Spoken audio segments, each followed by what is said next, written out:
Hello everyone, I'm back. Last episode we did was we painted the back of the aquarium. So I did the blue and then I did the black on top, which made it a little darker. That blue was a little darker since the light can't shine through it.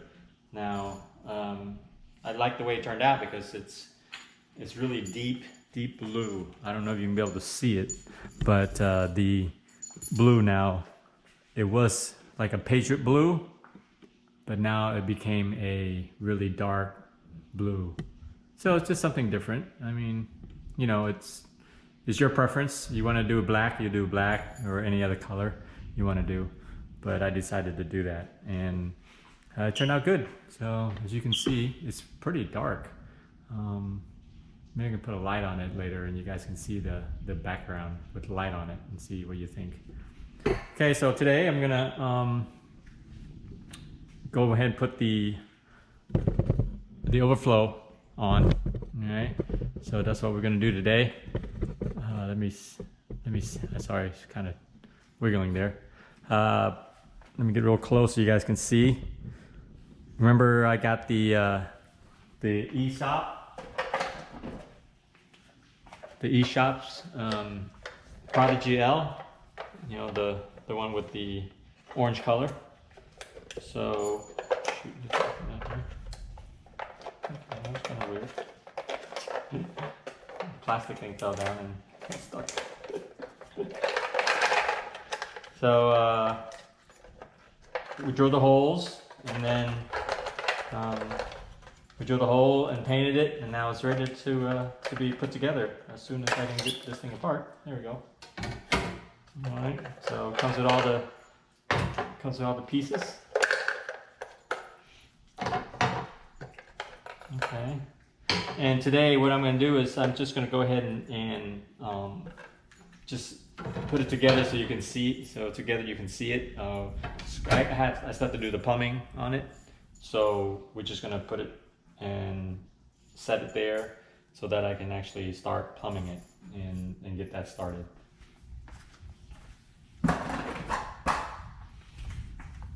Okay, like I said, this is the inside portion here, so I'll go ahead and put that on.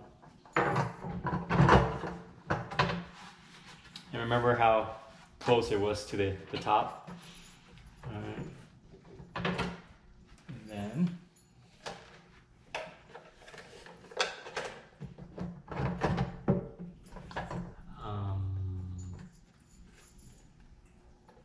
well, it's not that important since I'm not really, you know, ratcheting it down. But remember, there's little rubber washers that you have to put in. Make sure there's one on each side of the tank. Uh-oh. And when you do that, it actually keeps it from sliding out, see?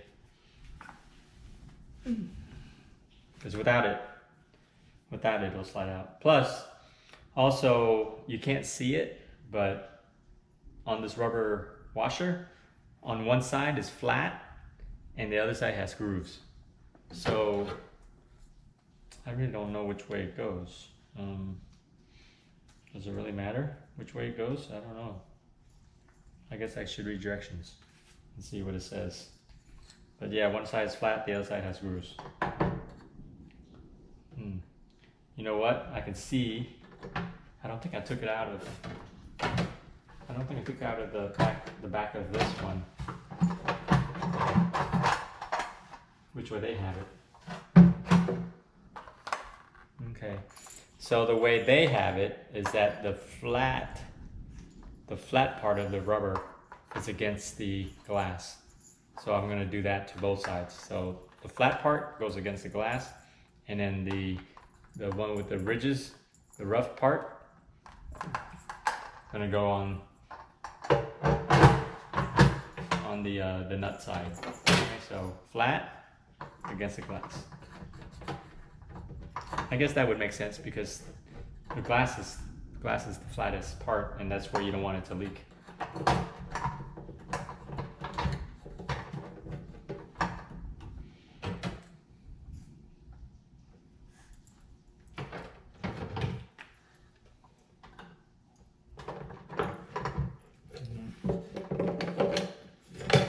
and take this tube out, it's in the way.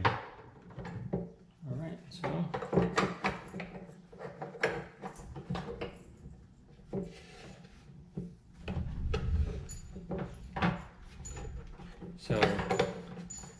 kind of have to pull it out, because when you push this thing in, it goes in with it. So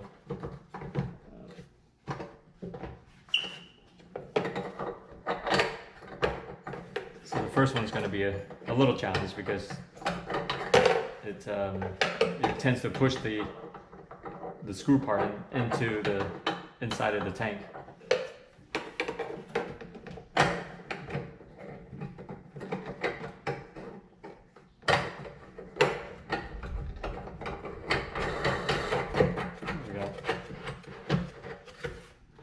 One. And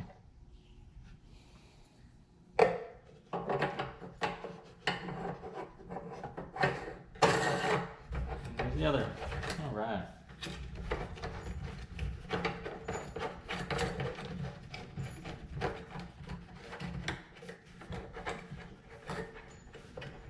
Okay. So, I didn't tie it too tight. Okay. Got that one. And then I got these two returns.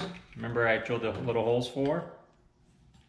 Now looking back, I was thinking that when I'm doing these return holes, one on each side here, that I probably should have done it a little closer to the top, but I didn't want to get too close, because I didn't want to be too close to the edge. But I guess I could have gone up just a little bit, maybe an inch closer, you know, so because these 3/4 inch bulkhead is not that thick, and I probably could have gone maybe a half of the 3/4 inch higher, and I still would have not hit the lip here. You know, I think that's only my regret on that one. And right now I'm just gonna, like I said, just doing it just to do the plumbing, so I'm not gonna put it on that hard.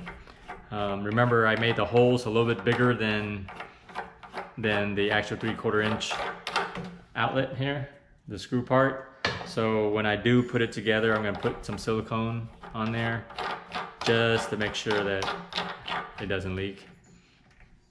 It doesn't leak there. So and then center the rubber gasket.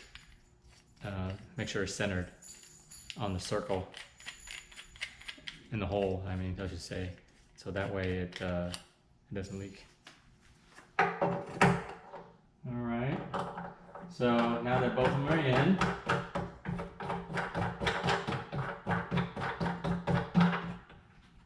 all right, so this is in. Remember this tube? I'm gonna, you can put it anywhere. There's 3 holes here. I seen it put it on the end. I seen it put it in the middle. So I'm probably gonna do it in the middle, because if you do 2 of these together, it's a little close. So the 3/4 inch elbow might get a little bit too crowded in here. So right now I'm gonna plan on putting the emergency return in the middle, and have the 2 the beam plumbing on the ends facing inward. So that's my plan so far. Let's see. All right, so that's in. That's how you install it. Remember, it was perfect in here. I was really lucky, as far as I know for now, that this thing is just a crack from the bottom of my lip, my frame here, and then the inside is right up against the top. All right. Okay, we'll start doing the plumbing. I'll be right back. Okay, so I went ahead and installed the box here. You can see the 3 PVC pipes coming down the back, and then the emergency overflows in the middle. And I went ahead and tightened up all the nuts here. So you know, they say it's just hand tighten, so I just hand tighten them. And then the last part is gonna be this securing it to the tank. Okay, so I secured the box to the tank. I'm getting ready to screw it on. It's all done by hand. There's no wrenches to tighten it. But what I want to do was I wanted to make sure that's level. So I just use a level, and then I can adjust which way I want to go with it. Okay, so just make sure you have it level. Okay, so you can't go by the bracket or by the trim, because sometimes the trim can throw, you know, the way they glue it, it can throw you off. So the level won't lie. So you got to go by the level. Okay, so if I do this, if I look at it, it actually looks a little crooked. It looks like it's slanted down, but it's probably the trim that's off a little bit. Okay, so you can't go by that. So make sure you level it. Okay, I'm gonna level it again just to make sure it's pretty level, I have to say.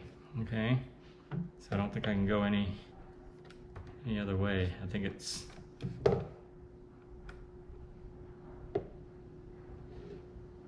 yep, that's it right there. It's not perfect, but it's close, and it's the way I drilled it. The hole, I guess, wasn't perfect, and you only can work with what you got. Okay. All right, so I hand tighten it. It's really tight. Take this thing out. So if you have big hands, it's going to be really hard for you. All right. So it's better with my right hand. I'm good at it. So if you over tighten it, you're going to crack it. Now remember, this is not under pressure, so you really don't have to tighten it so tight. As long as it doesn't leak, you're okay. You know, you don't have to really overdo it. Okay. All right. It's pretty strong. And they tell you to make sure that when you are having all the pipe. Okay, my battery went out, so I had to restart back up. So I was telling you that, you know, you just tighten these by hand. It should be enough. And then I used a level to level it, so make sure that it's level. And you can't trust your trim. So even with this thing level, I can see it's just a little bit off. The trim is just a little bit off. So you make sure that you use a level to level your box. Okay. All right. So now everything's in. Everything's attached. And remember also to if you want to test the fittings and, you know, see how far it goes in, what you need to do is you need to sand the edges of the PVC pipe. And when you do that, let me show you.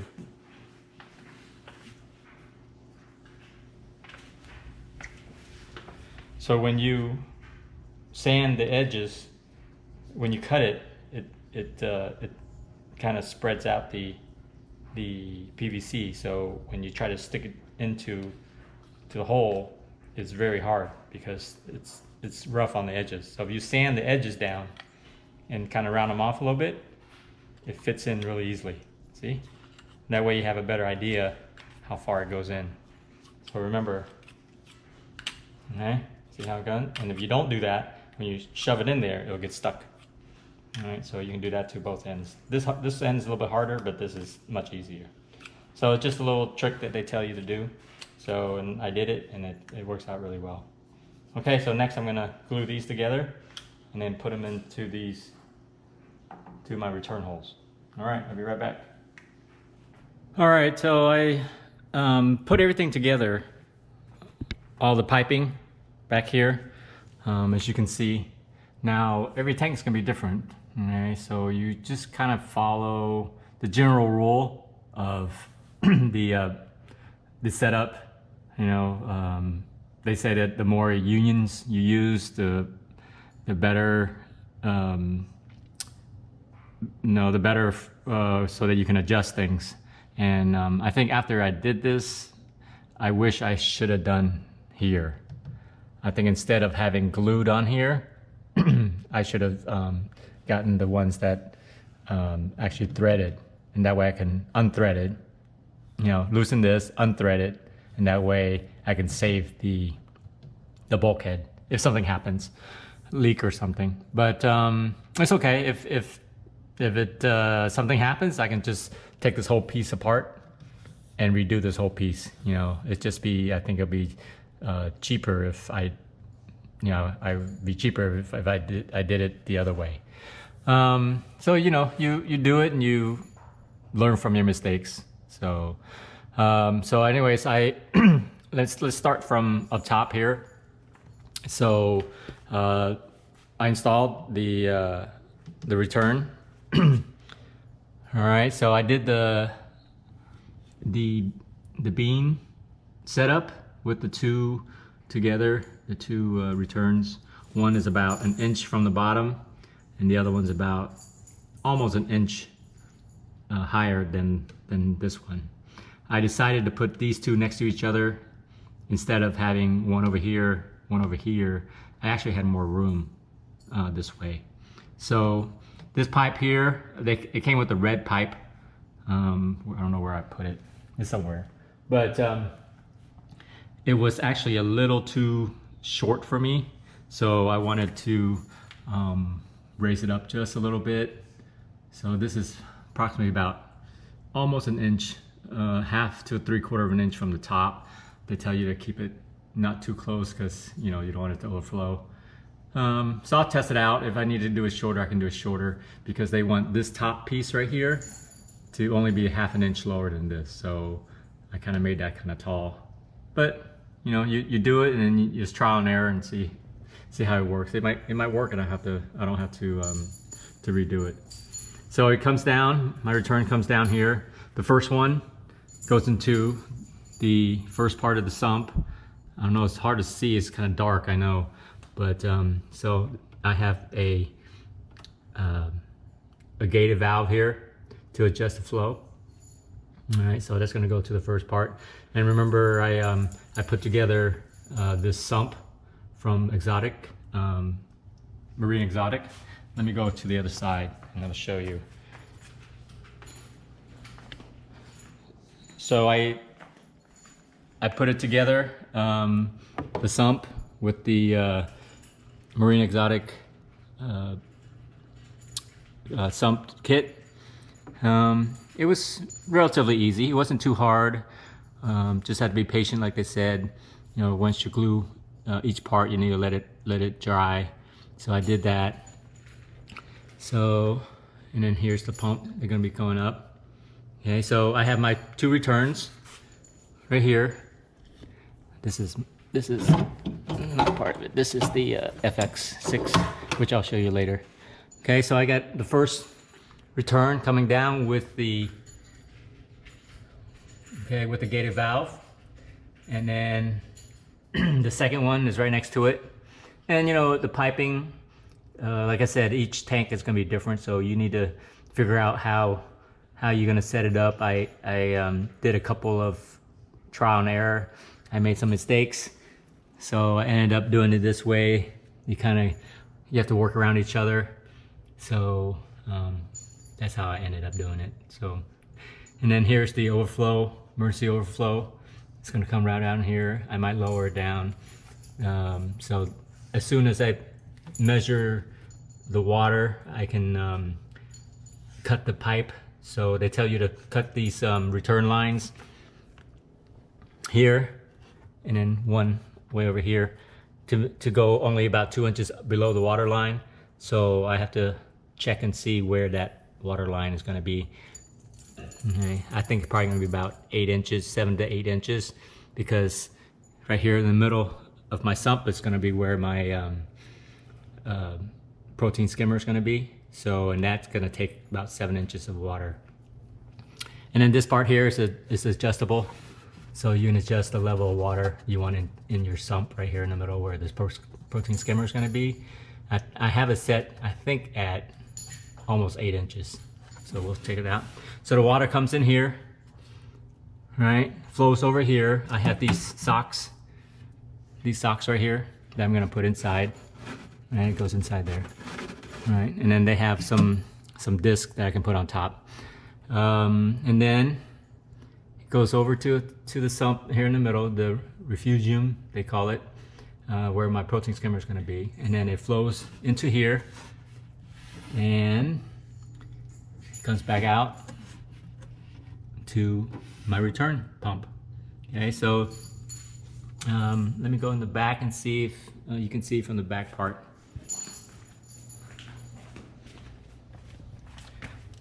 So my return pump is the efflux pump. I think it's at 960 gallons per hour. So it's going to come up here and goes to my return into the tank here. All right, and then it's going to come out where I drilled a hole. Comes out here, and then I got to make sure that this piece here, the return, is just above the, just below the water line. So when the power goes out, it's not too low and it'll suck up too much water vacuum back to the sump and it'll overflow. So I got to make sure that this here is just below the water line. Okay, so I got that. Okay, and then also depending on your tank, I had to, they want to make sure you secure these piping to the frame of the tank or the stand, so that it's well supported and you're not pulling on it and twisting it while you're putting it together. So I mounted it there. This one, there was a gap because it came out farther than the other one, so I had to put a piece of wood in between to do that. Okay, so the return, the efflux, it is variable speed, so I can adjust the flow. So I can adjust this flow, and I can adjust the gated valve over there to make sure that they're even flow. One is not stronger than the other. All right, and then next is my FX6 right here. Okay, so this FX6 I got on sale, so it was pretty cheap. Some people use it, some people don't. So that's up to you if you want to use it. I went ahead and got it for an extra filtration system. And that runs separately. This is right here. I haven't disconnected, but I want to show you the inside. But this one is going in from the tank. So it's going to be suction up from the inside here. All right, so they give you this piece right here. So they're going to suck up water through here. Goes down here, goes into the bucket, it goes down the bucket and comes up the middle. Comes up the side, all right? Comes up the side, and then it dumps into the middle, and it goes down the middle, and it comes out. This is my return, comes in, and here's my other return. So I have two different returns. One is for the FX6, and then this one is for the pump. So I can shut one off and run the other while I maintain, do maintenance, and then vice versa. All right.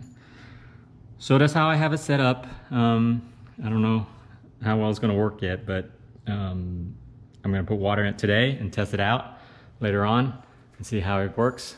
But first, let me show you my FX6.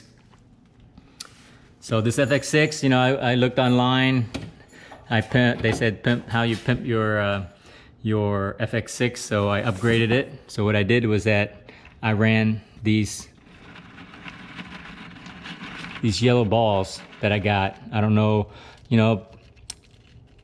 from the forum, people say, you can use the expensive stuff or you can use the cheap stuff. I don't know. I went ahead and tried this cheap stuff from Amazon, and they're yellow little balls.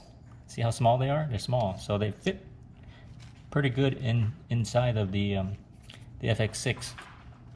All right, so I have 3 layers of this in the bucket right here. So I filled it up all the way up top, the bottom ones, and this one I left it a little bit lower so that I can put the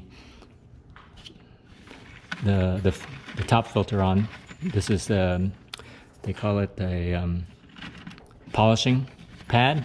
Okay, so I'll tuck it back in. All right, and also when I washed the pimp my canister, I went ahead and used these 2. I took out the regular one that I had in there, and I used this 2-ply coarse and fine sponges, or I don't know what you call these things. So I did that. So that's all the way through also. So each one of these look exactly the same except for this filter. So the bottom 2, it looks exactly like this. All right. Okay. So I'll put that back together, and then I'll put water in it. They tell you to put at least 2 gallons in there before you start. I guess that way there's water in there for the pump to pump. So I'll fill that up and then run it and see what it's gonna look like. It's gonna be interesting. And check for leaks. That's another one. You gotta check for leaks. That's gonna be the challenging part. It looks good, but it doesn't really, it's not really finished until it runs and you check for leaks, and after you put water in it and everything in it, you turn it off like a power shut off. You know, you have a power failure, that your sump is not going to overflow and get your floor all wet. All right, so I did that. And then also, if you look out the window, I bought a blue container. Let me see. You can't see. Let me see. So I brought this blue container out here. Okay, let's go outside. So it's right there, and my tank is right here. So it'll be nice and close so that I can do water changes. All right, let's go outside and I'll show you the container. All right, so I bought these the blue container from a local container company. I don't know, you can look it up. There's probably a company that does containers, metal containers and plastic containers by your house, somewhere in your town. So I have a hose coming in from outside, comes in here, goes through my filtering system, okay, and then my wastewater goes into these single 12-gallon buckets that I got from work a long time ago. These are actually buckets of soap for washing clothes. So I use that as my drain water, and I can use that to water my grass. And then I bought this blue container. You can find these blue containers on eBay or Craigslist. A lot of people have them.